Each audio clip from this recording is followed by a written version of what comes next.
Hola, buenos días, buenas tardes a todos. Un placer encontrarnos vía remota para poder contarles un poquito que desde el Hospital Italiano cómo nos estamos manejando actualmente con pacientes en situación de COVID y queríamos mostrarles como ejemplo, ¿sí?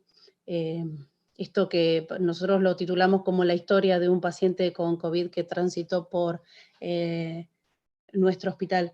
Un paciente que tiene enfermedad severa por coronavirus y que logró hacer un seguimiento, una trazabilidad dentro de la institución. Desde ya agradecidos a ustedes por participar en este espacio, ¿sí? Vamos a escuchar en esta presentación a cada uno de los representantes elegidos para contarnos qué es lo que, cómo tomó decisiones, cómo transitó el paciente en cada una de las áreas hospitalarias. Vamos a contar en esta oportunidad con la participación de quien les habla inicialmente. Yo soy Vanina Silvestre, médica emergentóloga de la Central de Emergencias del Hospital Italiano. Contamos con la colaboración de la doctora Soledad Trasante, ella es médica clínica, médica coordinadora del día en que ingresó el paciente del área no crítica de la guardia del Hospital Italiano. El doctor Agustín Mazo es médico intensivista de la unidad de cuidados críticos del Hospital Italiano, quien tuvo a cargo como parte del equipo de tratamiento, ¿sí? Y la doctora Paula Russo, que es médica clínica, médica de planta de clínica médica, que ella fue la encargada de tratar al paciente en la sala de clínica. Obviamente que detrás de esta presentación hay muchísimas personas que colaboraron y posibilitaron la realización de la misma. Esto es un Ateneo interdisciplinario. Bueno, esta charla surge de la necesidad de conocer cómo transitó el paciente su enfermedad en las diferentes áreas y conocer lo que las diferentes áreas pensaron al momento de tomar las decisiones, sabiendo que esta situación se presentó a principios de abril. Entonces, lograr hacer una trazabilidad más personalizada es lo que por ahí lo que nos ofrece la historia clínica electrónica, que perfectamente se puede hacer una trazabilidad, pero no nos permite apreciar cómo cada uno tomó las decisiones y qué es lo que primó para la toma de decisiones. Entonces, el objetivo de la charla de hoy era esto, hacer una trazabilidad como más personalizada para saber qué es lo que el otro piensa en base a lo que yo pensé inicialmente y a la conducta que tomé.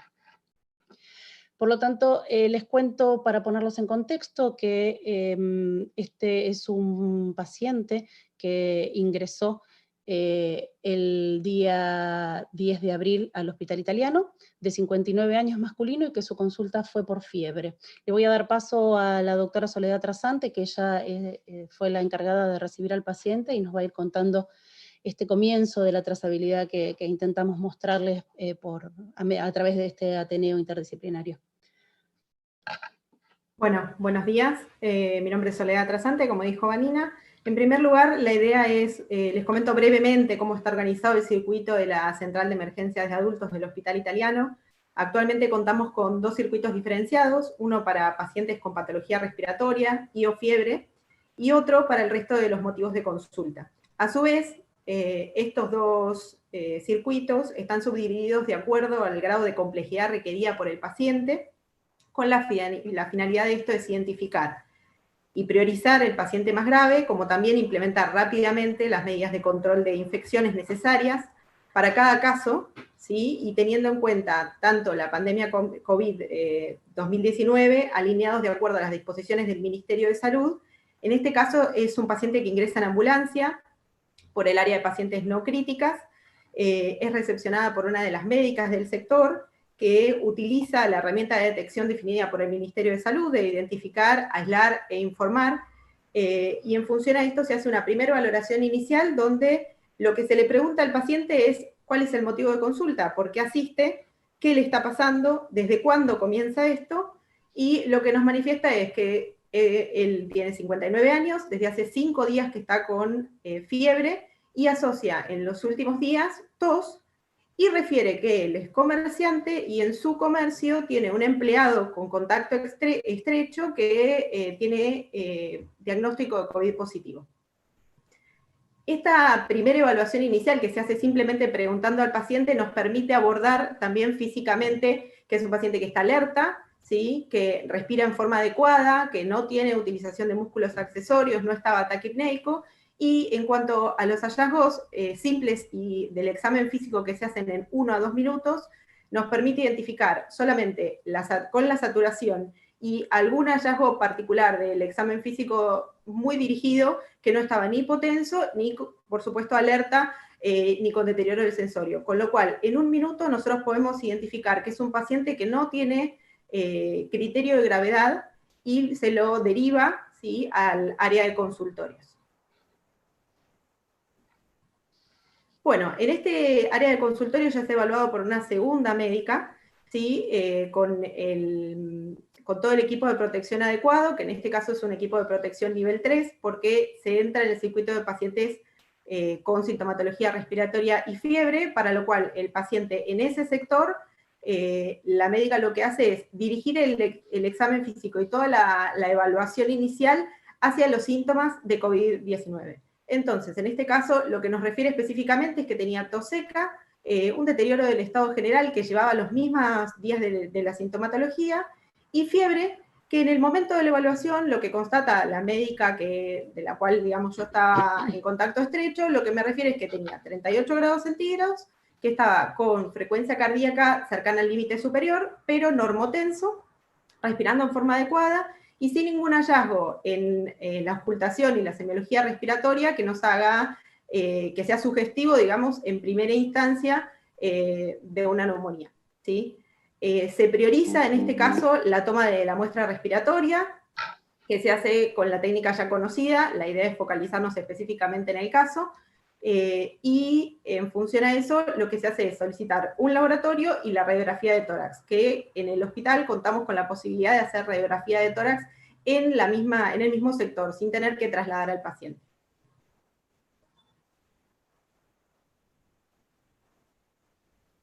Bueno, con respecto a los síntomas en los cuales tenía este paciente, en los cuales basamos la consulta, una de las cosas que nos preguntamos es ¿qué es lo que sucedió con un paciente que ya sabemos por el título de la presentación que evolucionó a COVID grave, si hay alguno de los síntomas iniciales que nos permitan predecir la evolución de ese paciente? Entonces, en función a eso, lo que se revisó, ¿sí?, es un último metaanálisis que se presentó alrededor del 20 de abril en el Journal de Infectology, que es una revisión sistemática de un metaanálisis que lo que hace es dividir a los pacientes entre críticos y no críticos, y en función a eso ver qué factores de riesgo permiten predecir la evolución a un paciente crítico. Lo que vemos es, en este metaanálisis, es que ni la fiebre, que era el síntoma que tenía nuestro paciente, ni la tos, ¿sí?, permiten predecir la evolución, y solamente es la disnea, ¿sí?, que nuestro paciente no presentaba, el único dato que da como con un OR, en este caso es de 4.6, y estadísticamente significativo, para enfermedad crítica, que nuestro paciente no tenía. Bueno, en cuanto a los scores de severidad clínica, tanto en nuestra institución, en pacientes que están en la central de emergencias, como en los pacientes en internación, tenemos distintos scores que son utilizados en forma rutinaria, pero que a su vez tenemos la posibilidad de ingresarlos en la historia clínica. En particular, nuestro paciente, en cuanto al Quick SOFA, que es digamos, el más simple y que se hace casi intuitivamente por todos nosotros, es un paciente que le daba 0, o sea que no tenía ningún factor en ese momento de riesgo como para tener que pasar a un sector de mayor complejidad. Se hizo también el score de News, ¿sí?, que el score de News también le daba un valor muy bajo, ¿sí? Y también sabemos que hay un score que nos permite ver qué modificaciones hay de News, que es el score News, en el cual el paciente no predecía, ¿sí?, que tenía que ser evaluado dentro de las 4 a 6 horas. Con lo cual, hasta ahora tenemos un paciente con síntomas muy leves, ¿sí?, pero sí con una alta sospecha por tener el contacto estrecho reciente.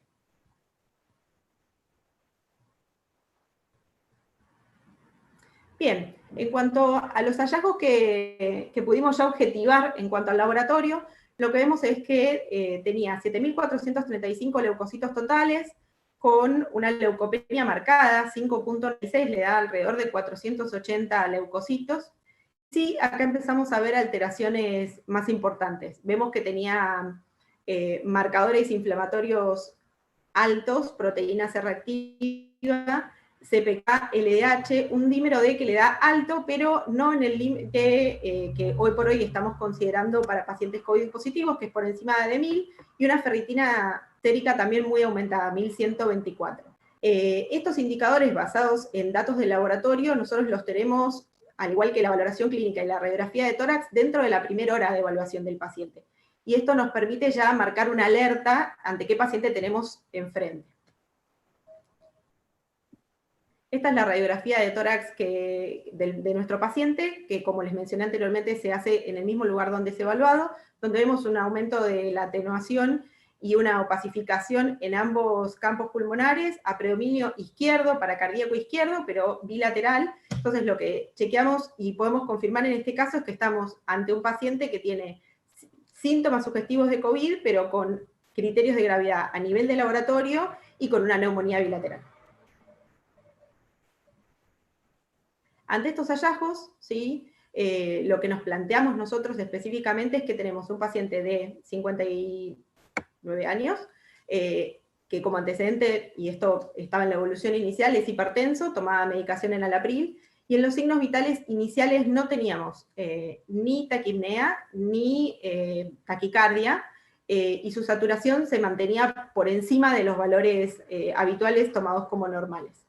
Entonces, lo que nos planteamos acá es, si bien clínicamente es un paciente que se mantenía estable, teníamos criterios de gravedad claros en cuanto a los marcadores de laboratorio y su radiografía de tórax. En este contexto es donde nosotros nos encontramos ante una nueva situación y establecemos comunicación directa con tanto la médica del sector de consultorio, como tenemos la chance de tener un veedor externo, ¿sí? Que se comunica directamente conmigo, que ante estos hallazgos puntuales, que verifica tanto en el laboratorio como en la radiografía de tórax, decidimos activar todo un protocolo de traslado al paciente a un área de mayor complejidad, que es en este caso el área crítica de la central de emergencias de adultos. Paso entonces a darle la posta a Vanina, que va a contar a partir de ahí qué es lo que definimos. Bien, obviamente que nos encontramos frente a un paciente, si lo podemos definir de alguna forma, con una disociación clínico, laboratorio radiológica. Tomar una decisión sobre esto es complejo, pero bueno, sabíamos los datos que venían ya con el paciente desde este tiempo, donde los estudios se hicieron rápidamente porque hay un lugar específico para la atención de estos pacientes. Por lo tanto, poder tomar una decisión sobre este paciente nos llevó tener algunos datos sobre el conocimiento del comportamiento de la enfermedad COVID-19 y sobre esta cuestión de definición de criterios de severidad que muchas veces la clínica no nos permite tomar decisiones, y sí tomamos decisiones con laboratorios, radiografías, ¿sí? Por lo tanto, sabemos que mucha de la presentación clínica de estos pacientes tiene escasa especificidad. Poder plantearnos el tiempo de evolución que tenía, el paciente tenía 5 días de fiebre, ¿sí? Antes de la consulta, nos permitió poder ubicarnos en una línea de tiempo que está descrita para la evolución de los pacientes, y sabemos que entre el 5.º y el 10.º día, por los reportes que están publicados, los pacientes hacen neumonía y dentro de esa neumonía pueden hacer progresión a insuficiencia ventilatoria hipoxémica o distrés, que va a requerir la internación y eventualmente la internación en cuidados críticos. Por lo tanto, saber que esos pacientes además pueden desarrollar en menor compromiso sintomático pulmonar está descrito, y los síntomas que los pacientes no presentan, como este paciente, son disnea, y muchos de ellos tampoco presentan hipoxemia en las etapas tempranas, y son pacientes que probablemente, si uno los espera un poco más de tiempo, esos síntomas van a estar presentes y van a requerir asistencia ventilatoria mecánica. Como ven en el esquema abajo, que ya lo deben haber visto en varias presentaciones, ¿sí? Se trata de poder definir en fenotipos clínicos a este tipo de pacientes, donde se sabe que a partir de determinados días, cuando a partir del cuarto o quinto día estos pacientes van a pasar de tener la respuesta viral a tener la respuesta inflamatoria, y que una vez desencadenada esa respuesta inflamatoria, probablemente evoluciona a una respuesta inflamatoria severa, ¿sí? Y en ese contexto haga en forma más tardía insuficiencia respiratoria y requerimientos claros clínicos de asistencia ventilatoria.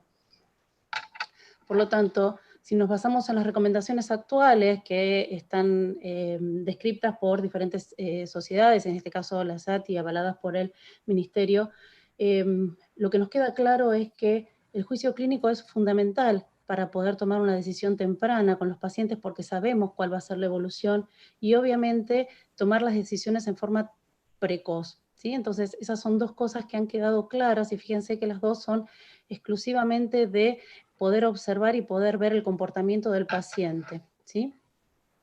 Por lo tanto, una vez que tenemos neumonías, está descrito que uno podría utilizar el score del CUP65 para definir severidad de neumonía en estos pacientes. Bueno, la verdad que nuestro paciente tenía un score muy bajo, no fue un score que nosotros pudiéramos aplicar en él para tomar una decisión.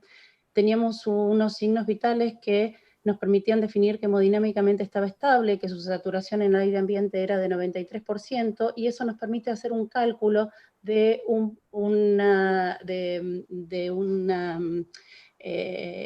parámetro que trata de acercarnos a la PAFI si es que no tenemos posibilidad de tomar una muestra de sangre arterial del paciente, que es la SAFIO, que nos permite evaluar la oxigenación del paciente solo con la saturación y el aporte de oxígeno en ese momento. Y los parámetros de severidad hablan de un criterio de menor de 300 de saturación con FiO2, de esta relación de saturación con FiO2. El paciente, si le hacíamos un cálculo, tenía más de 400, con lo cual ninguno de los parámetros descritos para definir un manejo invasivo de la vía aérea se presentaban en este paciente. Pero sí lo que pudimos observar, que en el traspaso del paciente desde la silla de ruedas a la camilla, porque el paciente fue trasladado desde el consultorio en silla de ruedas, sí notamos un signo de esfuerzo inspiratorio. ¿Cómo notamos ese signo de esfuerzo inspiratorio? Evaluándole el abdomen y viendo que el paciente, cuando pasó de la silla a la camilla, comenzó a utilizar sus músculos accesorios. Esfuerzo inspiratorio que cesó al momento de que el paciente se acostó en la camilla. Por lo tanto, la evaluación visual de ese paciente nos permitió objetivar un signo muy precoz de severidad, que es este esfuerzo inspiratorio, que muchas veces es difícil de objetivar en los pacientes con respiración espontánea. Existen un montón de trabajos que hablan de la utilidad de la medición ecográfica del diafragma para poder evaluar esfuerzo inspiratorio, ¿sí?, en forma no invasiva, pero ante esta situación es una técnica muy compleja, es una técnica y es una técnica difícil de poder aplicar en un área donde uno, para evaluar a un paciente, tiene que estar con un nivel de protección grado 3. Por lo tanto, poder contar con la evaluación visual de este esfuerzo inspiratorio fue lo que nos definió a nosotros que el paciente, junto con su diagnóstico de neumonía y la severidad del laboratorio, realizar una sedación y una conexión a asistencia respiratoria mecánica, sabiendo cuál iba a ser la evolución probable de su enfermedad. Agustín nos va a contar ahora cómo fue esa evolución una vez pasado el paciente desde la central de emergencias al área de cuidados críticos. Bueno, muchas gracias, Vanina. Gracias por la invitación para participar de este webinar.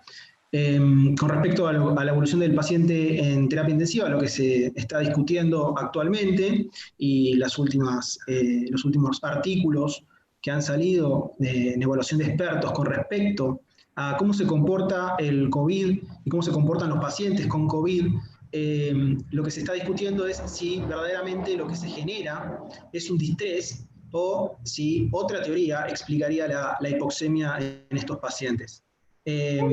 Con respecto a lo que se ha visto en los pacientes en Italia, y este estudio de Gattinoni, esta revisión hecha por Gattinoni, verdaderamente los pacientes se están comportando como si fuese un distrés, como cualquier distrés que se genera por otra infección viral o por una infección bacteriana o simplemente un distrés secundario a otra patología. Entonces, lo que nos planteamos acá es verdaderamente a los pacientes con COVID-19 que evolucionan con hipoxemia, el tratamiento de primera línea siempre tiene que ser el tratamiento del distrés, es decir, la ventilación mecánica protectiva, la titulación de la PIP adecuada para el paciente y la sedación profunda y eventualmente el uso de relajantes neuromusculares.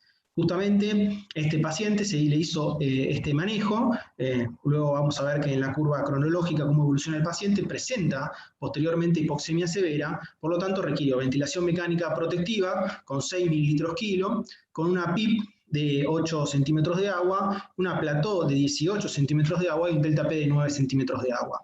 Es decir, el pulmón, por lo menos, no parecía tan duro, con una compliance tan baja como se suele comportar en otros casos de distrés, pero sí presentaba las características del distrés, es decir, una placa, una radiografía con infiltrados en 4 cuadrantes que aparecieron de forma aguda, sin causa cardiológica que explique el cuadro y con una PAFI menor a 300. Entonces, por eso el paciente entra en los criterios de distrés definidos por los criterios de Berlín.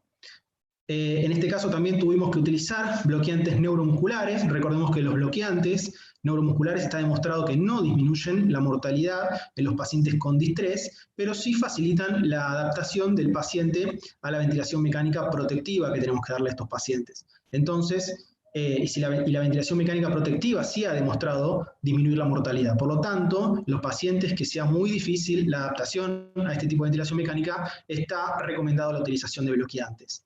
En este caso, hemos tenido que utilizarlo porque el paciente presentaba muchas asincronías con el ventilador y hemos tenido que iniciar una infusión de atracurio por unos días, que ahora lo van a ver también en la curva cronológica. Y por último, a pesar de que el paciente tenía la ventilación de forma adecuada, tenía una ventilación óptima para el pulmón que estábamos ventilando, persistía hipoxémico. Por eso tuvimos que realizar la maniobra de Prono, y ahora vamos a ver por qué utilizamos la maniobra de Prono y por qué tuvimos que hacer una maniobra extendida de Prono.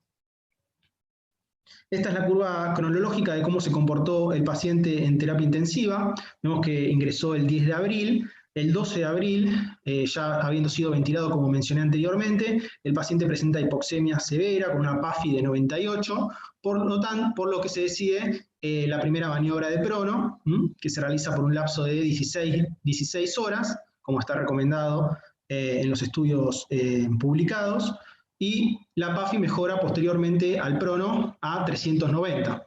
Por lo tanto, a las 16 horas de haberlo pronado, se decide supinarlo, y luego el supino, que se realiza ya el 13 de abril, vuelve a caer la PAFI a 120 y por lo tanto se vuelve a indicar una maniobra de Prono. Recordemos que la maniobra de Prono está indicada cuando la oxigenación de la sangre, la PAFI, es menor a 150. Entonces acá tiene indicación de Prono el paciente.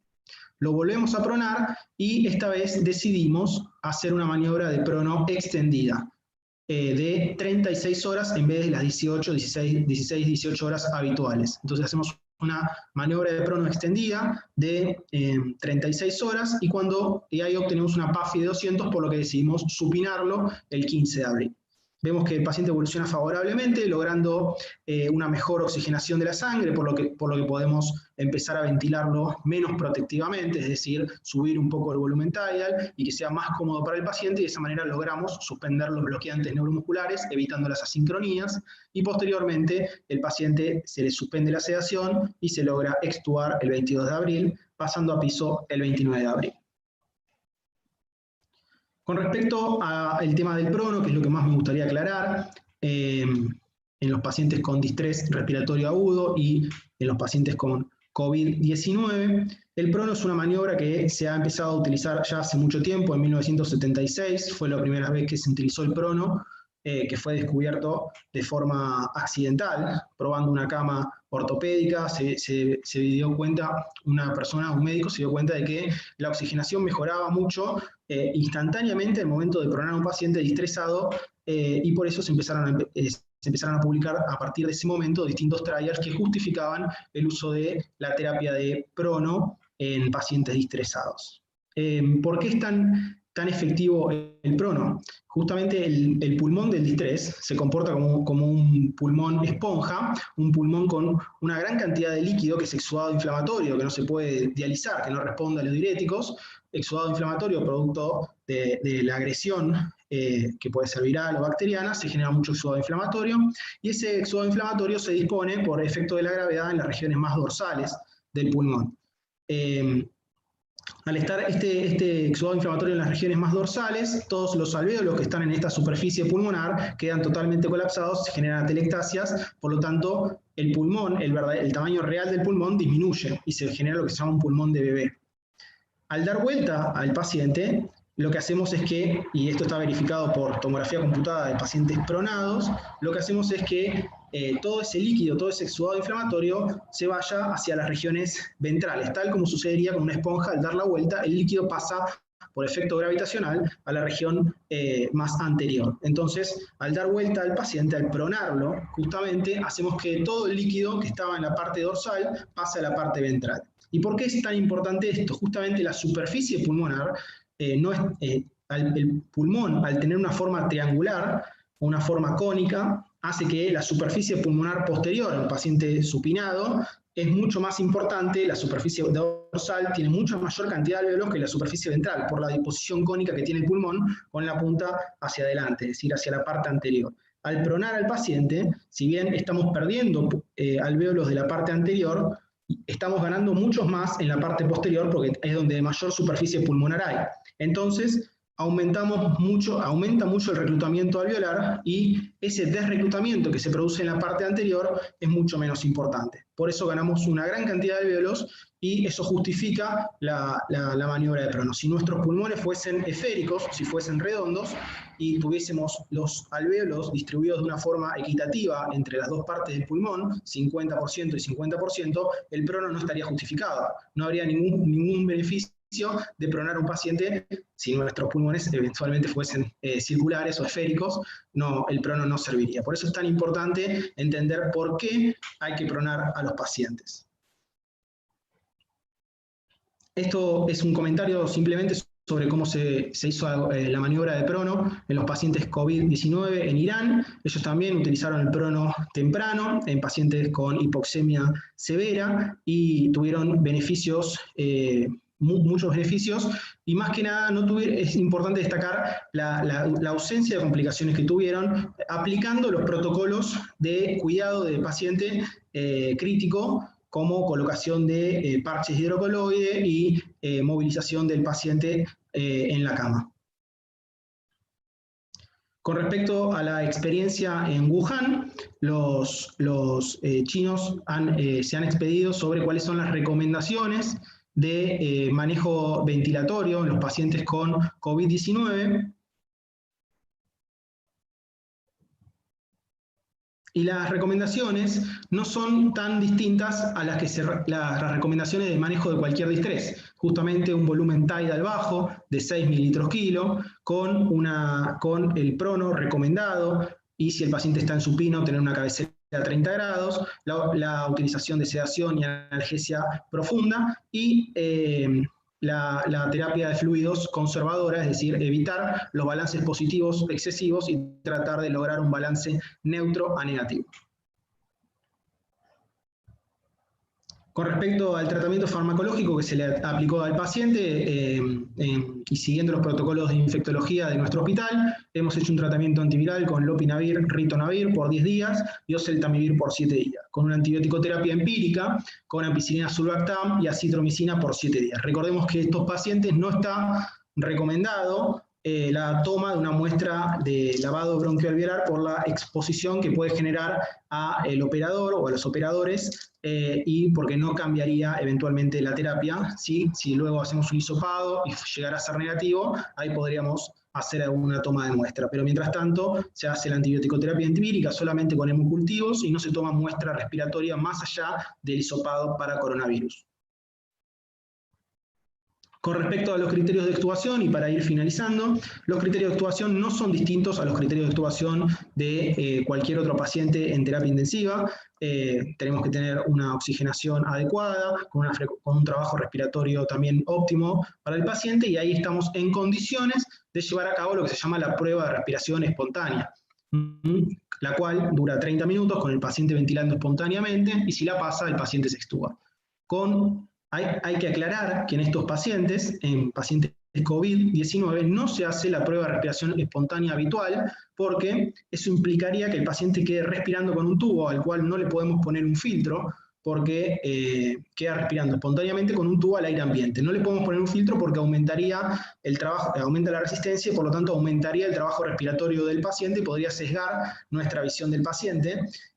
Y entonces la única forma que tenemos para hacer la prueba de respiración espontánea y progresar en el winning es hacer una prueba de CPAP, es decir, dejar al paciente ventilado, dejar al paciente conectado al respirador, pero sacarle toda la presión de soporte y solamente dejarle PIP, un valor bajo de PIP de 5 centímetros de agua, y de esa manera, si pasa esa prueba, que tiene la misma validez que la prueba de respiración espontánea, si pasa esa prueba se extuba. En este caso a este paciente se le hizo la prueba de CPAP, se le hizo una prueba de ventilación con CPAP, como en otros pacientes que hemos realizado, la pasó y se logró extubar con éxito.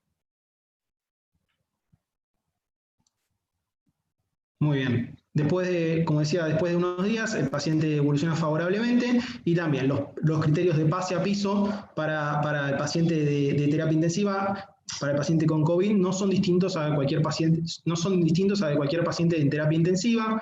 Vemos que cuando ya no requiere soporte de oxígeno, está sin requerimiento de vasopresores y no tiene complicaciones, o por lo menos las complicaciones asociadas a la internación en terapia intensiva están parcialmente resueltas, creemos que es conveniente para el paciente pasar a una habitación común. Recordemos que estos pacientes en terapia intensiva no pueden recibir visitas, y muchos de ellos, como principal complicación relacionada a la terapia intensiva, presentan delirio, más que nada porque siempre la persona que se acerca a ellos es alguien distinto, estamos todos con equipo de protección personal 3, por lo tanto no nos reconocen, no saben si somos médicos, si somos enfermeros. Nosotros siempre nos comunicamos y tratamos de explicarles, pero a veces es muy difícil manejar el delirio, y hemos tenido que utilizar en varias ocasiones dexmedetomidina y posteriormente antipsicóticos para tratar el delirio. Este paciente requirió una terapia corta con antipsicóticos y después evolucionó favorablemente.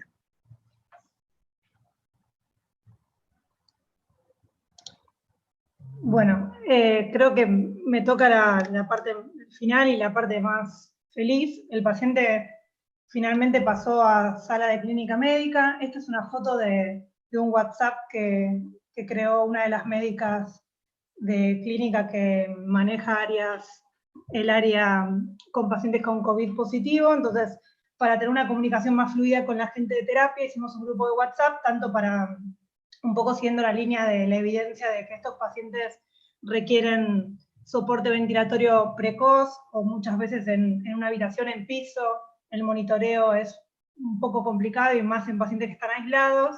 Hicimos un grupo de WhatsApp donde tenemos comunicación fluida con los terapistas. En este grupo de WhatsApp me avisaron que este paciente estaba en condiciones de pasar a piso. El sector donde yo estoy de internación fue un sector donde había solo pacientes con coronavirus positivo. Me tomo un minuto para explicar cómo es el manejo.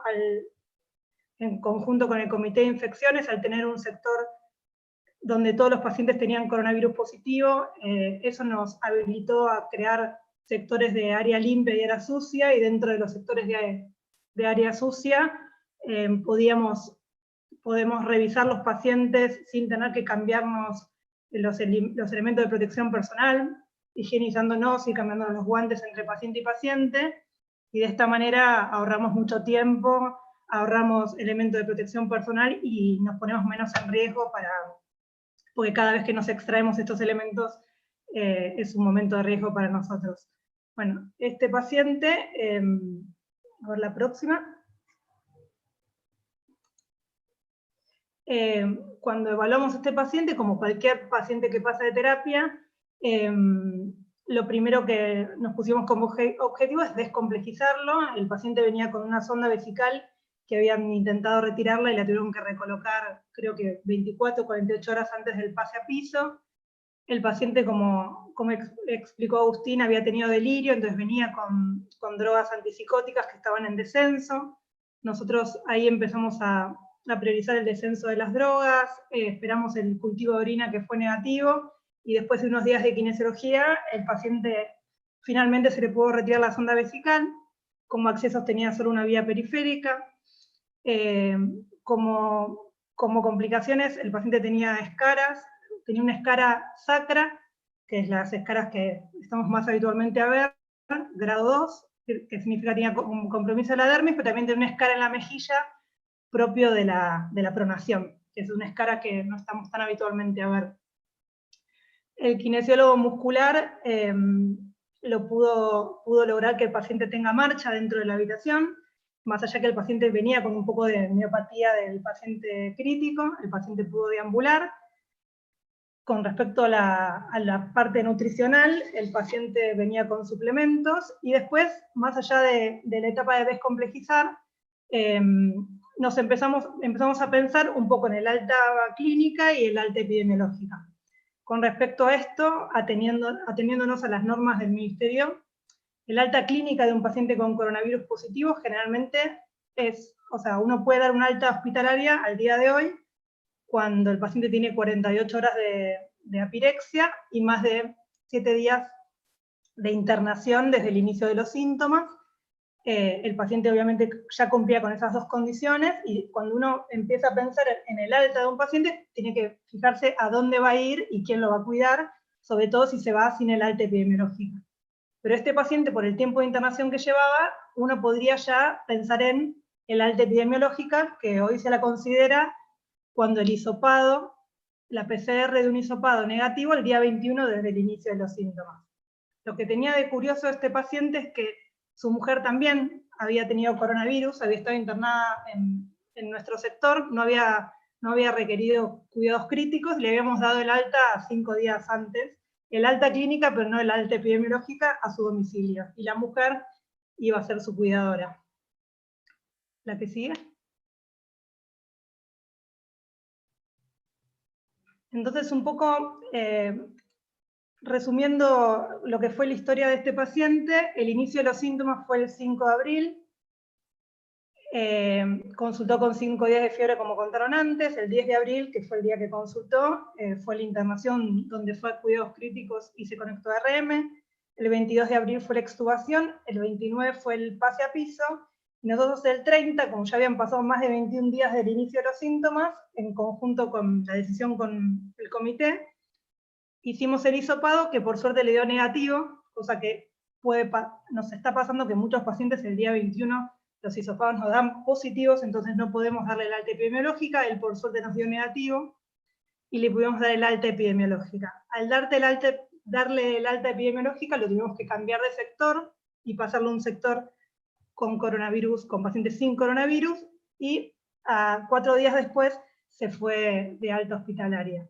O sea que él tuvo la alta epidemiológica antes de la alta hospitalaria, cosa que no suele ocurrir, o suele ocurrir, por ejemplo, en pacientes que tienen que irse a un geriátrico.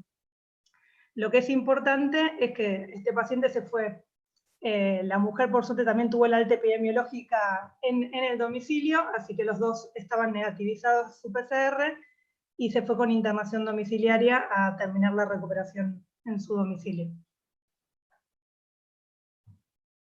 Vani, si querés seguir vos. Bueno, buenísimo, Paula. Es un cierre, la línea cronológica es un cierre que nos permite a nosotros poder ver que la actividad interdisciplinaria y conectada es fundamental para este tipo de pacientes, ¿sí? Porque, como vimos, es un paciente que prácticamente entró caminando a la guardia por síntomas persistentes y se fue caminando, por decirlo de alguna manera, a su casa, sabiendo que requirió medidas absolutamente extremas por su cuadro de neumonía, como es la pronación, no llegando al ECMO, pero con buena respuesta para la terapéutica de pronación. Así que bueno, a nosotros nos ayuda mucho poder hacer la trazabilidad del paciente. Lo hacemos diariamente, pero es muy difícil poder hacerlo personalizado, y gracias a la colaboración de todos ustedes y obviamente a todo el equipo de trabajo que intervino en la atención del paciente, pudimos lograr un ateneo interdisciplinario para poder mostrarles a ustedes que muchas veces las decisiones son difíciles de tomar, y conectar mi decisión con la decisión del que lo va a atender posteriormente es fundamental para que al paciente le vaya bien, tenga buenos resultados, ¿sí? Así que bueno, nada, por lo pronto agradecer a todos los participantes de este Ateneo Interdisciplinario, agradecer a los jefes de servicio que permitieron que pudiésemos realizarlo, ¿sí? De todos los servicios involucrados, y a todos los médicos y al sistema de salud que asistió a este paciente. Por nosotros nada más. Muchas gracias a todos por su participación, y muy didáctico y muy útil para los que estamos en la tarea asistencial en esta epidemia. Vanina, ¿cómo estás? Sí. Tenemos algunas preguntas que nos mandaron por YouTube. Bien. Bien, nos preguntan valores de dímero D y de ferritina. Si lo sabés, si se los acuerdan. Vamos a la diapositiva. En esta diapositiva, ahí le voy a dar la palabra a Sole, que es... Ahí está, Sole. Sí, el dímero D era de 755, que como mencioné, igual por ahí pasó un poco desapercibido esa parte, si bien el valor es alto, no está dentro de los valores de corte que estamos tomando para los pacientes COVID, que actualmente es mayor a 1000. La ferritina sí era altísima, 1124.5. Y otro dato importante es que tenía falla renal aguda, que ese fue un parámetro de gravedad que ya marcaba daño de órgano. Bien.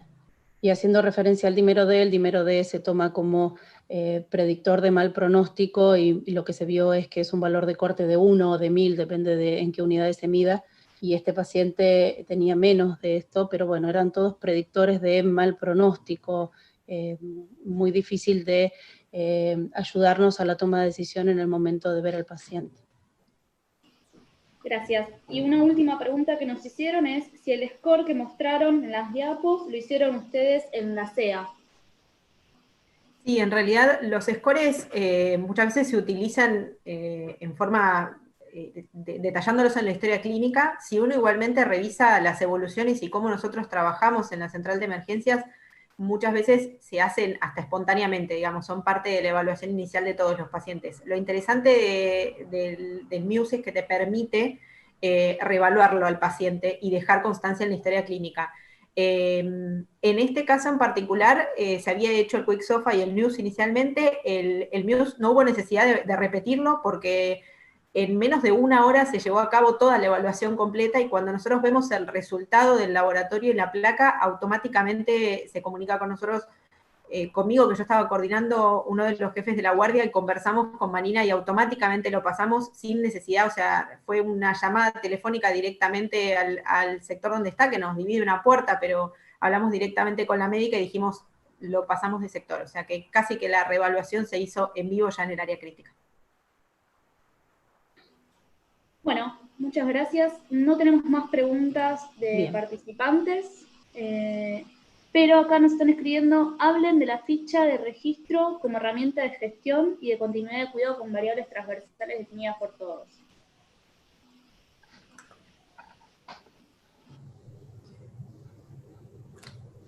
De la ficha de registro institucional, perdón. No. La ficha... Yo creo que, creo que lo que se refiere es que también, o sea, en la línea de este Ateneo, entre todos los niveles de atención, tanto terapia, la guardia como clínica médica, definimos variables transversales a toda la atención y generamos una ficha de registro institucional donde tenemos información de calidad de todos los pacientes con coronavirus que pasan y van a pasar por el hospital, para después poder tener información de buena calidad para poder hacer estudios investigación y tener evidencia propia en corto plazo y poder tomar decisiones con esa evidencia. Creo que a eso se refiere.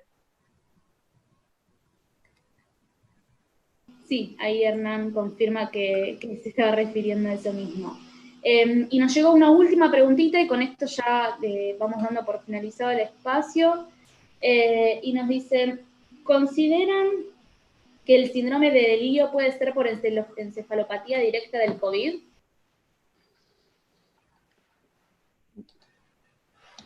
Ahí le damos paso a la gente que analizó el delirium del paciente. Agustín. Sí, no, muy interesante la pregunta. La verdad que para nosotros por lo menos es muy habitual tener pacientes con delirio. Vemos que las causas de delirio en terapia intensiva, los factores precipitantes para el delirio son muchas, y justamente dentro de ellas tenemos que incluir la ventilación mecánica, la hipoxemia severa y el prono. Son todos factores precipitantes para el delirio, por lo tanto, en este caso en particular, no hemos asociado al delirio justamente con encefalopatía por COVID, no lo hemos asociado porque tenemos factores predisponentes mucho más claros y justamente aún la encefalopatía por COVID no está, en mi opinión y hasta donde yo sé, muy bien estudiada. Así que en este caso en particular no lo hemos asociado, pero eso no quiere decir que en el futuro, cuando se tenga un poco más de información al respecto, se pueda reinterpretar el delirio en estos pacientes. Bien, gracias. Y nos llegó una más, y ahora sí. ¿El dato clínico relevante entonces fue el uso de músculos accesorios al esfuerzo? Sí, eso está descrito, el esfuerzo inspiratorio está descrito, lo describe Gattinoni, bien, hay un artículo ahí asociado en la charla donde Gattinoni habla del síndrome de distrés y habla de la valoración inicial de los pacientes. Él los mide con un balón esofágico, la presión, como para medir esfuerzo inspiratorio. Nosotros lo podemos evaluar clínicamente con la utilización de músculos accesorios, no necesariamente el paciente tiene que llegar hasta un tiraje para que sea objetivo el esfuerzo inspiratorio, uno con ver la utilización de músculos abdominales, ¿sí? O ver los músculos intercostales es suficiente como para definir que ese paciente tiene más trabajo cuando aumenta su actividad basal, ¿sí? En este caso el aumento de la actividad basal del paciente sin referir disnea puede pasarse de la silla de ruedas a la camilla del área del shock room. Y para nosotros fue el marcador que junto con la descripción de la teoría de Gattinoni del esfuerzo inspiratorio como marcador temprano de los pacientes que van a tener un peor pronóstico y una mala evolución fue lo que nuestra bisagra para terminar de definir que ese paciente necesitaba un tratamiento invasivo respiratorio. Así que se fue sometido a una secuencia de intubación rápida de drogas para lograr una relajación y unas condiciones óptimas para poder realizar el procedimiento de intubación y conexión a la asistencia respiratoria mecánica. Bueno, muchas gracias. Vamos a ir dando por finalizado el encuentro. Les recordamos a los participantes que están virtual que pueden seguirnos en nuestras redes sociales, pueden acceder por Instagram, Twitter y Facebook, y allí pueden hacer el resto de las preguntas que queden pendientes de este Ateneo. ¿Sí? Buenísimo. Muchas gracias a todos por participar. Que tengan